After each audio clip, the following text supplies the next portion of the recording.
এই সরকার কি শুধু দৈনন্দিন কাজ করছে? নিশ্চয়ই না। হ্যাঁ, তাহলে শিক্ষকদের একটা দীর্ঘদিনের দাবি, যেটা অন্যান্য রাজনৈতিক সরকারও আগে ছিল, তারা তো পূরণ করে নাই। এই সরকার কেন করবে না? এই সরকার তো এমন একটি সরকার, একটা বিপ্লবের মাধ্যমে গঠিত। তাহলে এই সরকার যেখানে বৈষম্য থাকবে সেখানে নিরসন করবে, এই ধরনের কমিটমেন্ট তাদের থাকা উচিত ছিল। কিন্তু দেখা যাচ্ছে যে আমরা সেটা দেখতে পাইনি।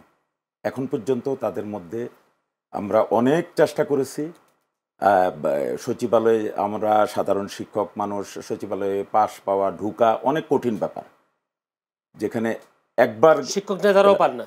হ্যাঁ, একবার গেলেই হয়।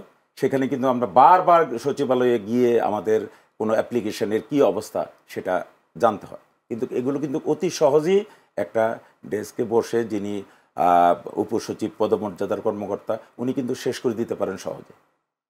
ওই যে একটু আগে যদি শান্ত ভাই যেটা বললেন, ওসি ভাই যেটা বললেন, আমলাতান্ত্রিক জটিলতাটাই আমার কাছে এখানে মনে হয়েছে যে সবচেয়ে বেশি। অন্তর্বর্তী সরকারের সময় আমলাতান্ত্রিক জটিলতা কমেনি, কমে নাই। আমরা ভাবছিলাম যে হয়তো বা কমবে, কিন্তু সেটা কমেনি না।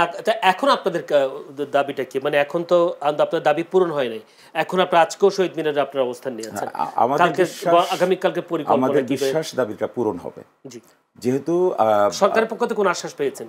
সরকারের পক্ষ থেকে 20% এর একটা হিসাব যেহেতু অর্থ মন্ত্রণালয়ে গিয়েছে, এবং সেখানে অর্থ সচিব, অর্থ উপদেষ্টা এবং শিক্ষা সচিব, শিক্ষা উপদেষ্টা একটা কনফিডেন্সিয়াল মিটিং করেছেন ওনারা।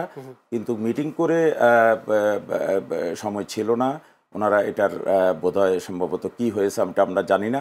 তো সেই অবস্থার প্রেক্ষিতে আমার মনে হয় যে এটা সরকার এটা না দিয়ে পারবে না, এটা দিতেই হবে। কেননা শিক্ষকরা আর পিছপা হবে না, পিছপা হবে না। এখন ক্লাস বর্জন চলছে, এবং যতক্ষণ পর্যন্ত প্রজ্ঞাপন জারি না হবে শিক্ষকরা ক্লাস বর্জন করতেই থাকবে।